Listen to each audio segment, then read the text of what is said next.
क्या हो अगर तुम्हारा सब कुछ छिन जाए, तुम्हारा परिवार, तुम्हारा प्यार, तुम्हारा सुख? तब इंसान क्या करता है? 1800 के दशक का वो वक्त जब अमेरिका की धरती पर गोलियां, धूल और बदला ही जिंदगी का हिस्सा थी। एक सैनिक जॉन जो अपने परिवार से मिलने सालों बाद लौटा था, पर कुछ ही पलों में उसकी दुनिया उजड़ गई और उसी वक्त उसने कसम खाई कि अब खून से ही इंसाफ लिखा जाएगा। एक ऐसे समय में जहां कानून सिर्फ बंदूक से चलता था, एक अकेला आदमी पूरे शहर के सामने खड़ा हुआ है अपने खोए हुए परिवार का बदला लेने। तो दोस्तों, आज हम लेकर आए हैं एक ऐसी कहानी जहां इंसाफ और बदले के बीच की लकीर मिट जाती। तो चलिए जानते हैं कि कैसे एक आम इंसान बना वेस्टर्न वर्ल्ड का सबसे डरावना बदला लेने वाला hero. Hollywood silver screen presenting the salvation. इस कहानी की शुरुआत में हम जॉन को देखते हैं, जो अपनी वाइफ मैरी और बेटे क्रिश्चियन के साथ डेनमार्क से अमेरिका आया था, और जॉन का भाई पीटर भी इन्हीं के साथ। ये सब लोग घर की तरफ जा ही रहे होते कि तभी पीटर किसी काम का कहकर वहाँ से चला जाता और जॉन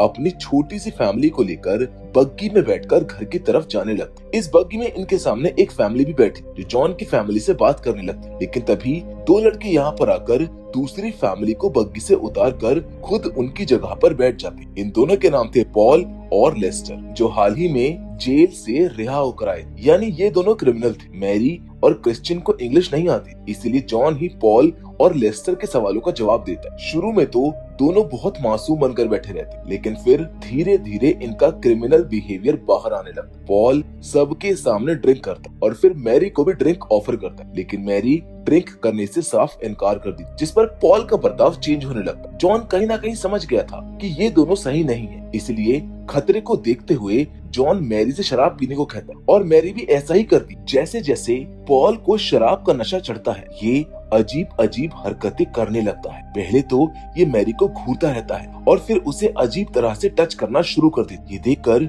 जॉन गुस्से में पॉल को मैरी से दूर रहने के लिए कहता है, लेकिन पॉल का साथी लेस्टर जॉन को गन पॉइंट पर ले लेता है और मौका देखकर पॉल मैरी को अपने पास खींचकर उसके साथ गलत काम करने की कोशिश करता है। ये सब जॉन के लिए बर्दाश्त करना नामुमकिन था, इसलिए ये लेस्टर के हाथ से उसकी गन गिराकर उस पर ही बंदूक तान देता है और साथ ही इन्हें तुरंत बग्गी से उतरने का ऑर्डर भी देता है। लेकिन लेस्टर, जो बहुत चालाक था, वो क्रिश्चियन को पकड़कर उसके गले पर चाकू रख देता है, जबकि पॉल अपनी पॉकेट से दो बंदूक निकालकर एक को जॉन की तरफ तान देता है और दूसरी मैरी की तरफ। इस तरह जॉन और उसकी फैमिली इन दो गुंडों के निशाने का शिकार बन जाती। जॉन को बेबस देख पॉल उसको ऑर्डर देता है कि अगर तुम अपनी फैमिली को बचाना चाहते तो बंदूक फेंक कर अभी बग्गी से कूदकर बाहर चले जाओ। पॉल की बात मानने के अलावा जॉन के पास कोई और रास्ता नहीं होता, इसीलिए ये जैसे ही गन नीचे गिराता है, लेस्टर उसको बाहर धक्का दे देता। लेकिन जॉन हार नहीं मानता। अपनी फैमिली को बचाने के लिए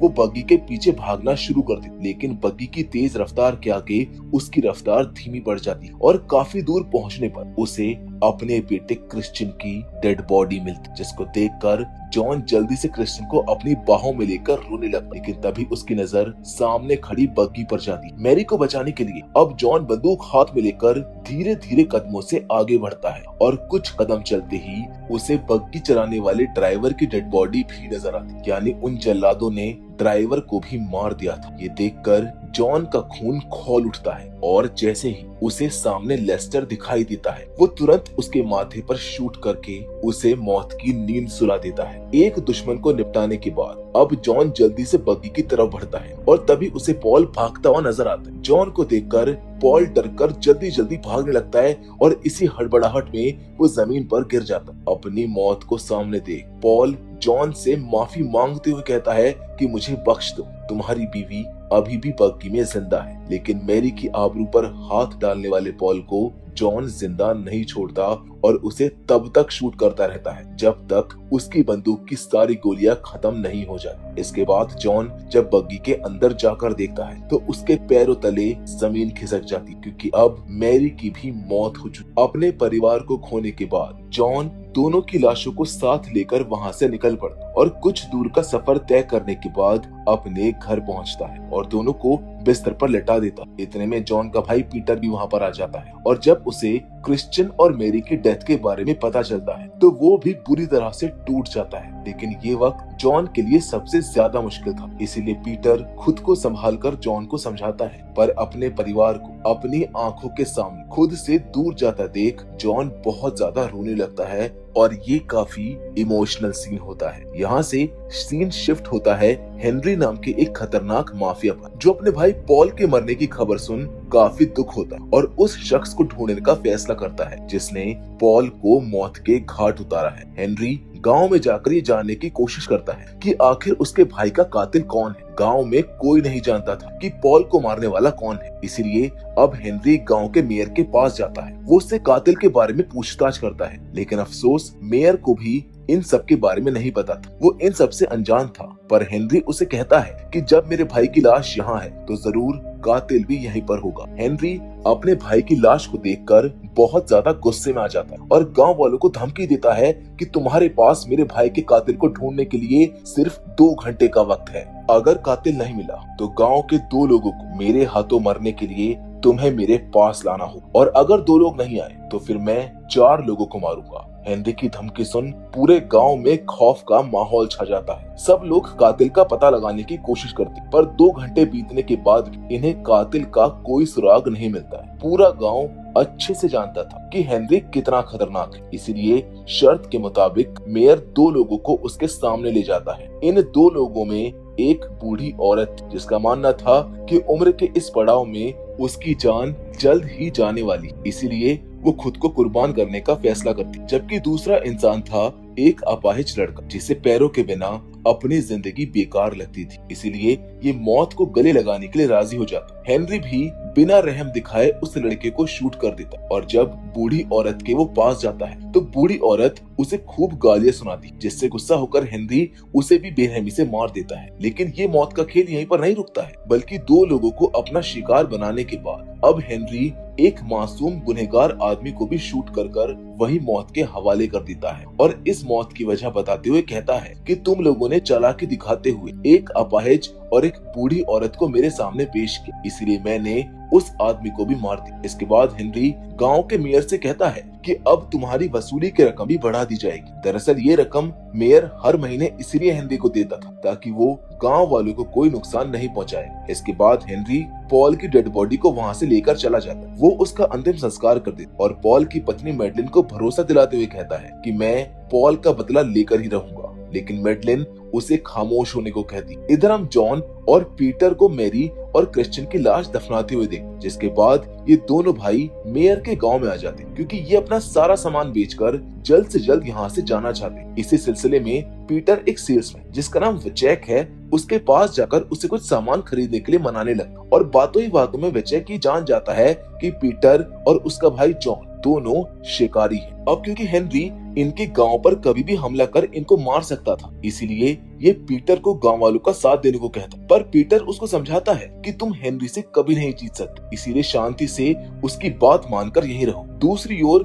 हमें जॉन को दिखाया जाता है जो जमीन को बेचने के सिलसिले में गांव के मेयर से मिलने आया हुआ था। दरअसल आज से कुछ साल पहले जॉन ने यहाँ पर $140 की एक जमीन खरीदी, जिसे अब जॉन मेयर को बेचने के लिए उससे बात कर रहा है, जिस पर मेयर उससे कहता है कि मैं इस जमीन का अभी तुम्हें सिर्फ $150 ही दे सकता हूँ, क्योंकि इस वक्त ना तो मेरे पास पैसे हैं और ना ही गांव वालों के पास। वैसे भी अब हमें हेनरी को $80 की जगह $100 देने होंगे, लेकिन क्यों? जब यही सवाल जॉन मेयर से पूछता है तो मेयर उसको इत्मीनान से पूरा किस्सा समझाते हुए कहता है कि पॉल जो हेनरी का भाई है उसे किसी ने मार दिया है। पॉल के कातिल को हेनरी किसी भी कीमत पर ढूंढकर मारना चाहता है। अगर वो उसको नहीं मिला तो हमारी मुश्किलें इसी तरह बढ़ती रहेंगी। ये सुनकर जॉन को भी अपनी मुसीबतें बढ़ती नजर आने लगती और वो जल्द से जल्द वहां से जाने का फैसला करता है और साथ ही में $150 में अपनी जमीन भी मेयर के नाम पर कर देता है और मेयर उसे पूरे पैसे देकर कहता है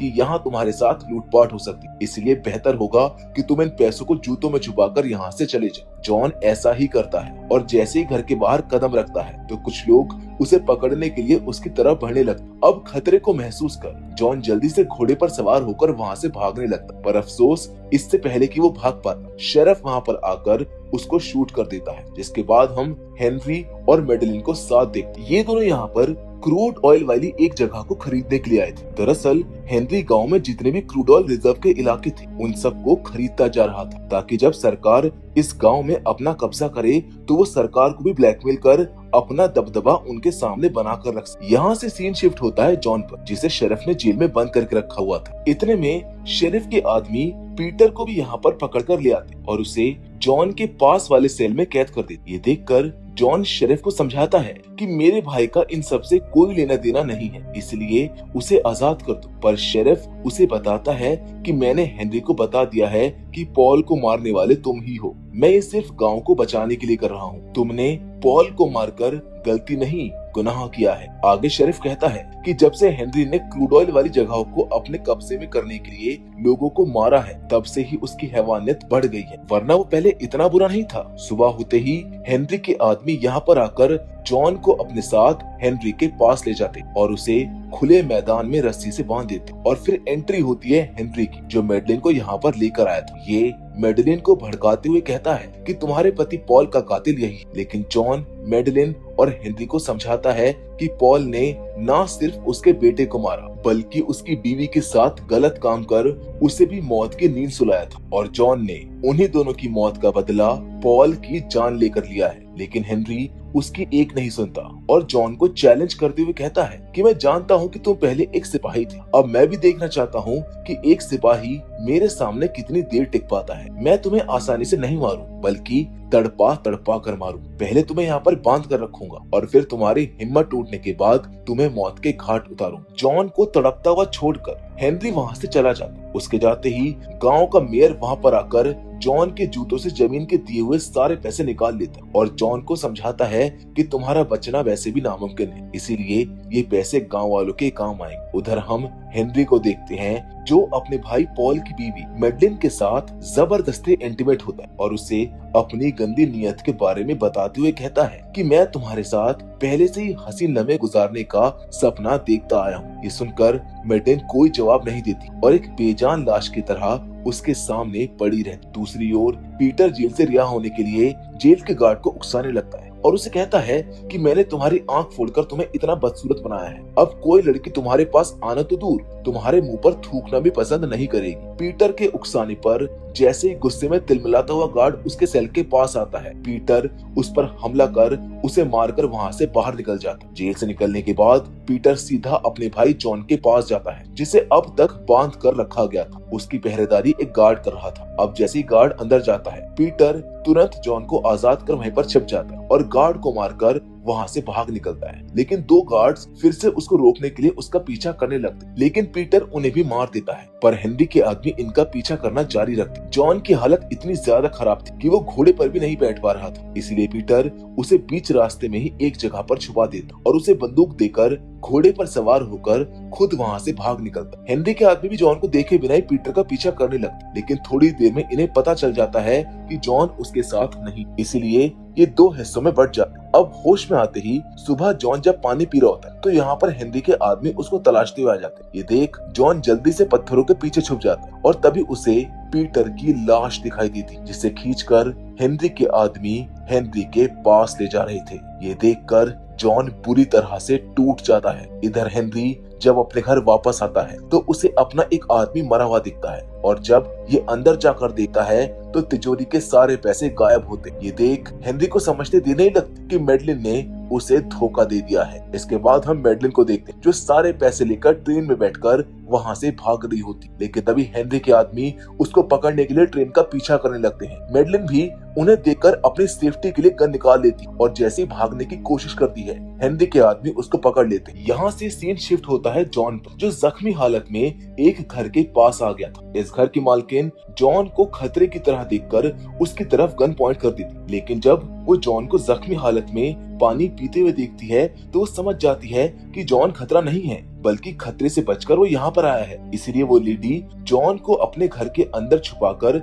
उसे खाना खिलाती और साथ ही में बताती बताती है कि मेरी फैमिली के कई लोग भी हेनरी के हाथों मारे गए, इसीलिए अब हम हेनरी के आतंक से बचने के लिए यहाँ से कहीं दूर जाने वाले हैं। वो लेडी जॉन को भी साथ चलने को कहती, पर जॉन उसके साथ जाने से साफ इनकार कर देता है। वो कहता है कि मैं हेनरी को मौत की नींद सुलाकर यहाँ से अब वापस जाऊंगा और मुझे तुम्हारे घर में सिर्फ तब तक ही पना चाहिए जब तक कि मैं थोड़ा ठीक नहीं हो जाता। हिम्मत वापस आते ही मैं हेनरी के सामने उसकी मौत बनकर जाऊंगा। ये सुनकर वो लेडी वहाँ से चली जाती। इधर हम मेडलिन को देखते हैं, जिसे हेनरी के हाथ जबरदस्ती पकड़कर उसे हेनरी के सामने पेश करती। मेडलिन के धोखा देने की वजह से हेनरी उससे काफी नाराज था, इसीलिए ये गुस्से में मेडलिन के मुंह पर एक जोरदार तमाचा मारता है। पर मेडलिन के दिल में उसका जरा सा भी खौफ नहीं था, इसीलिए वो हेनरी के सामने झुक या उसकी बात मानने के बजाय उसके मुंह पर थूक देती। अपने इंसल्ट होता देख हेनरी अपने आदमियों को हुक्म देता है कि जी भरकर मेडलिन के आबरू लूटो और फिर उसे मौत की नींद सुला दो। कुछ समय बाद जॉन पूरी तरह से ठीक होकर मेयर के सामने आकर उस पर गन तानते हुए कहता है कि मुझे मेरे पैसे और मेरे जूते अभी वापस। साथ ही में जॉन उससे ये भी पूछता है कि उस दिन तुम हेनरी के पास क्यों आए थे, और यहाँ पर खुलासा होता है कि मेयर हेनरी का आदमी और उसे पूरा गांव बेचकर पूरे क्रूड ऑयल का मालिक बनाना चाहता है। ये जानने के बाद जॉन मेयर को बेरहमी से मारकर उसे ताबूत के अंदर बंद कर देता है। अब हेनरी का सामना करने से पहले जॉन हेनरी को मारने के लिए हथियार का इंतजाम करने के लिए उसी दुकानदार के पास जाता है जहाँ पहले पीटर गया था। वह चेक जॉन को बहुत सारे हथियार देता है और जॉन उसे कहता है कि मेयर हेनरी के साथ मिला था, अब तुम्हें सच्चाई जाकर जल्द से जल्द शेरिफ को बता दो। अगली सुबह हेनरी के घर के सामने एक घोड़ा आता है जिसके साथ ताबूत बंधा होता। अब जैसे ही हेनरी और उसके साथी इस ताबूत को खोलते हैं तो अंदर मेयर की लाश देखकर वो लोग हैरान रह जाते। इतने में वचेक फायरिंग स्टार्ट कर देते, जिससे हेनरी